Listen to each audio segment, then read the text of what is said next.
you get your designs, you must have approval from the county government. And again, depending on the nature of construction, you will need approval from NEMA, the National Environmental Management Authority.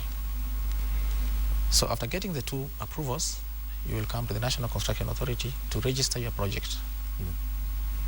Now, registration of the project is free.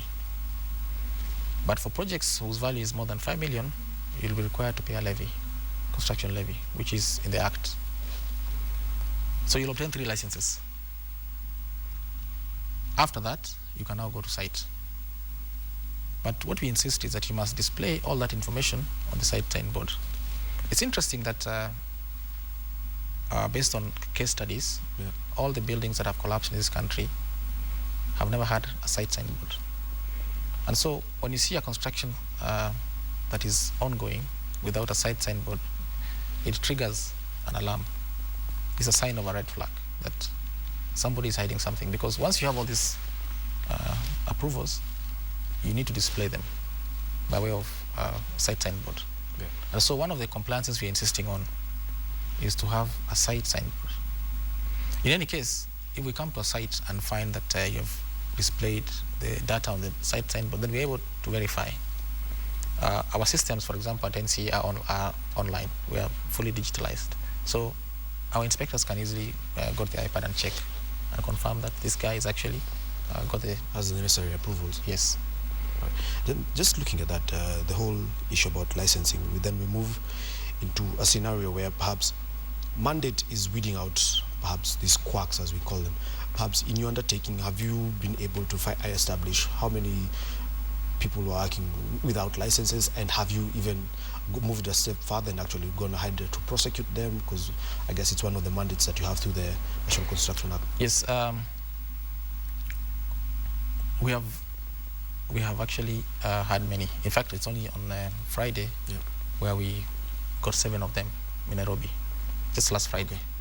But as I told you, for now, what we do is we write to the relevant authorities and tell them XYZ was found on this premises, undertaking construction without a valid license.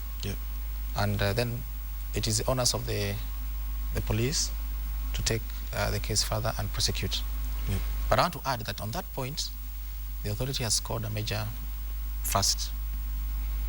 We realized that that was a major weakness in our legislation.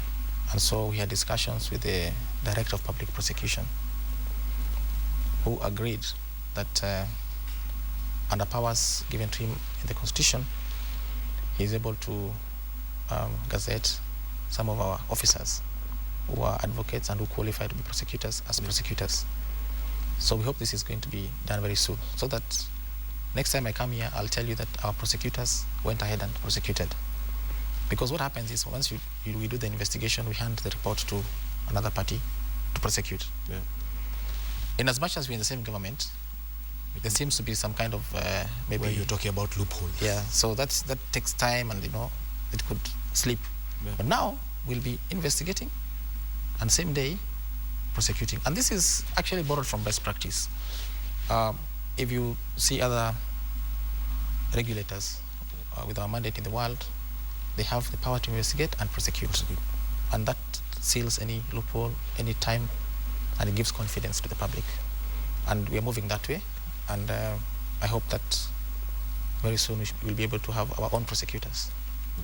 Interesting discussions we're having right here with Daniel Manduku, who's the Executive Director and Registrar of Contractors of the National Construction Authority.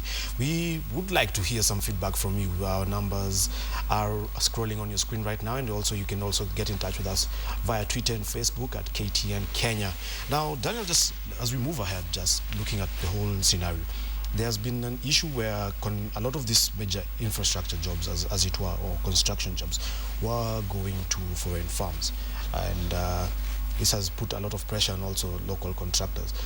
Just from where you sit, has it been an issue of lack of capacity from local contractors, or is it that foreigners come with best practices? And how are we moving forward just to make sure that the locals that we have, with all the technical knowledge that they have, don't get left out in some of the projects that are being undertaken in this country?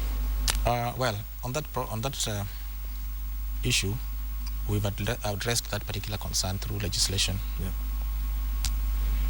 In line with the Public Procurement and Disposal Act, the revised one, Yeah. we set a ceiling for a minimum of local content or local participation in any construction project. In fact, we set it at 30%.